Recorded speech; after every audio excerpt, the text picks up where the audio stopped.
Hey, Hardin County, I wanted to give an update on the commissioners meeting today. It is October 17th, and Roger made some phone calls about the ARPA money. They're trying to get, by the end of the month, they're trying to reconcile that account so they know how much they actually have.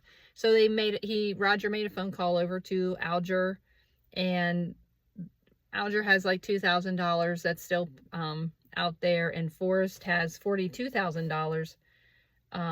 Which they've done like catch basins, and they were looking at testing a well and some air vac type things. And so they're going to get back with them on that. And I thought it was kind of interesting because Roger made the phone calls and then handed the paper back to Fred, because Fred is the one who updates the ARPA account in the Excel. So I'm not sure why Roger made the phone calls. Maybe Fred doesn't hear so well on the phone. I'm not sure, but Roger kind of did that for Fred. And Sharon Huston came in for her monthly meeting, and they had, so, outside of Hardin Hills, they have the little house. There's a little white house there. Well, the commissioners own that. And the lady there passed away, and the daughter had moved in to take care of her. And so the daughter wants a new lease in her name to stay there. That's the only revenue that they have coming in, is that rent money to Hardin Hills. In the contract, it has mowing and snow removal. They kind of go back and forth. Roger wants to take the mowing off, so have the lady there mow the grass, but that they'll keep the snow removal on there. I don't know, they thought maybe it was like a half an acre. And it's currently $595 a month. They did put a new roof on, and so they decided to raise the rent. I think they're raising it to $610 a month to cover the roof cost, which will never cover the roof cost, but that's fine. They talked about the expenses this month are $52,000. $7,500 of that was unemployment. So the incredible thing is, they have all these 5 employees out there working. Sharon makes a tremendous amount of money as the administrator there. She's got some other HR and some other employees who are supposedly out there to help get stuff ready for this auction that's coming up in 2 weeks. But they're making like $45 an hour to get ready for this auction, which I think is crazy. You can definitely organize supplies for an auction a lot cheaper than $45 an hour. And they're doing scanning of documents for the IT. They're scanning all their records so that they're online. And so, it's costing about $50,000 a month, and will continue to cost that until they get rid of some of these employees. So I think some of them are leaving after the auctions are done, but they're going to get paid $45 an hour to cover this auction. I mean, I think, when we're trying to tighten our belts on all things, it's hard for me to wrap my mind around these hourly rates for these people. So we have Bill's Chris, the IT guy, for refurbishing the computers. We have Rolf Law is still on the books, utilities and labor. So basically, they have $736,000 in the bank. We still have this $442,000 overpayment from Medicaid, which doesn't seem to be doing anything. They don't have any information from the state or from Medicaid on that. The commissioners seem to not be able to ask any questions. I would be investigating it to say, what are we getting? When is this going to be resolved? It's been 10 months already. So if you take the Medicaid overpayment out, you have $293,972 is what they have left in their general fund to pay these salaries. So they can only work for 6 more months, right? Which, I would hope that you would get your stuff done in 6 months and get everything moved over into the county.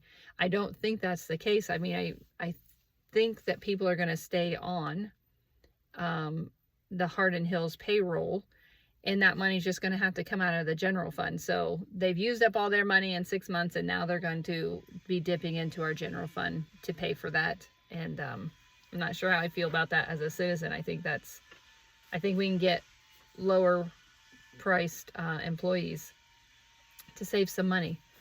So they talked about the auction. They talked about needing a deputy at the auction because there's going to be money and, you know, people there. I've never seen an auction get crazy, but again, we're going to spend our pay for a deputy to be on site for this auction, which is, I just think, another cost that maybe is not needed. So I guess they'll talk to the sheriff about that. They talked about winterizing out there and the water system. The van came up. So the value on the van is $42,000. Cats can't have it. Harco had asked about it. The dog warden doesn't want it. The sheriff thought maybe he would want it. So they're kind of going back, like, who wants this van? Who's going to be able to pay for it? They talked about museum items, some of the things from Hardin Hills going over to the museum.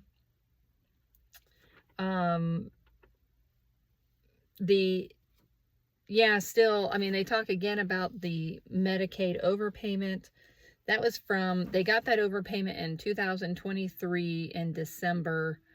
And so they're hoping that the glitch in the system is not moving forward. They don't have any idea. I mean, they talked about they don't have any idea how much the overpayment was because their books don't line up with the other books, and it's just a big mess. I know other facilities have gone through this in Ohio, and it has not been this kind of issue. So I'm not sure why Hardin Hills is having such a hard time. But then later on, they have the chiller for Simon Kenton for the Board of DD's building. A bid process. Those bids came in, which they're replacing 2 chillers at just under $150,000, and the top price was $241,000. So kind of a big $100,000 jump. So, you know, what's the difference in quality? I mean, there was one at $149,000, one at $197,000. We have, and 2 at $240,000. So half of the bidders are at $100,000 more. Well, not quite, $50,000 to $100,000. So, I mean, you'd have to really look, like, did they really bid on the same things? What kind of materials are they talking about?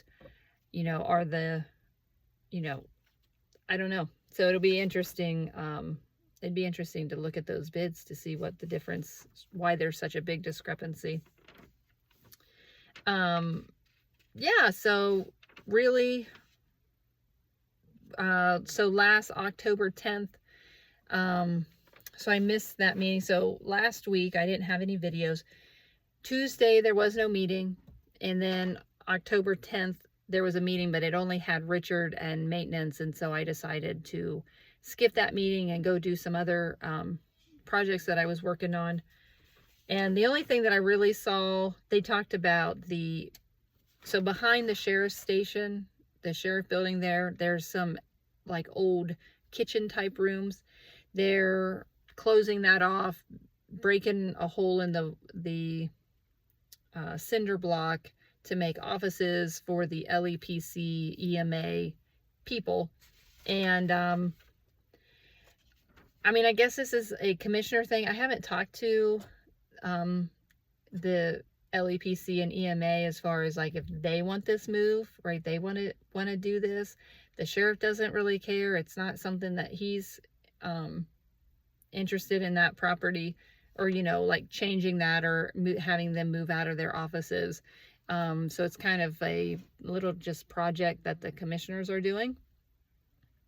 I'm not sure why, but well, I mean, I know the theory behind it is that right now the LEPC and them have to go through the main doors, go through the intercom system and get to their offices. If they do it this way, people can come and go out those back offices. You know, they would be kind of their own little area and they don't have to man the doors, right? The kind of bad part is that there's no bathroom back there. So even if, you know, people can come and go, you know, you're sticking people back here behind this building, and they're going to have to like walk outside and walk around out to the front just to go to the bathroom. So I don't think it's very practical. I mean, there's closets that they're turning into offices, and, you know, so maybe I should reach out and talk to them, see what their perspective is on it. But so far they're moving forward, and they've been talking about this project for years, like 3 or 4 years. So